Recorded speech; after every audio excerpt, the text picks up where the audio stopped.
जैनुद्दीन मंसूरी हमारे साथी जो है ये अख्तराबाद के अंदर रहते हैं।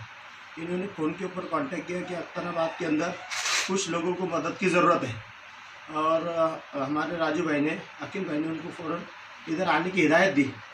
क्योंकि हमारे पास राशन ख़त्म हो चुका था। कल के रोज़ हमने एक ऐलान किया था कि भाई किसी के पास अगर हो, कोई हमें कर्ज़ा देना चाहता है या मदद देना चाहता है तो वो मदद करे। माशाल्लाह हमारे एक मास्टर साहब है, उन्होंने अपना पता नहीं दिया, उन्होंने 5,000 की मदद दी थी और 500 रुपये एक वायरमैन साहब ने दिए थे और 500 रुपये एक साथी ने दिए थे, एक साथी ने 100 रुपये दिए थे, एक साथी ने 150 रुपये दिए थे। ऐसे तकरीबन 6250 रुपये जमा हुए थे, जिसमें से ये इनको जो ज़रूरी सामान था, उन्होंने जो तकादा लाए थे उतना ज़रूरी सामान उनको दिया जा रहा।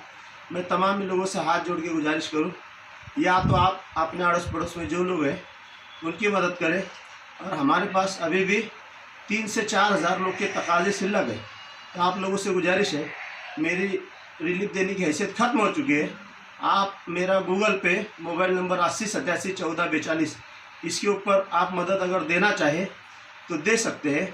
और अगर आप डायरेक्ट जाकर उन लोगों को मदद करना चाहते हैं तो आप इसी नंबर पे मुझे फ़ोन कर लीजिएगा और मैं आपको सही जगह तक पहुंचा दूंगा इंशाल्लाह। दोस्तों, अगर मुझे कोई कर्ज़ा भी देना चाहता, मैं अपना घर, गाड़ी वगैरह उसको गारंटी पे दे सकता हूँ, मुझे दे सकते हैं इंशाल्लाह। मैं जैसा बोले वैसे लिख के देने के लिए तैयार है। क्योंकि दोस्तों, आज अगर हम किसी के काम नहीं आए तो फिर कल हमारे भी कोई काम नहीं आएंगे। इतनी बात कहकर मैं अपनी बात ख़त्म करता हूँ। जय हिंद, अस्सलाम वालेकुम।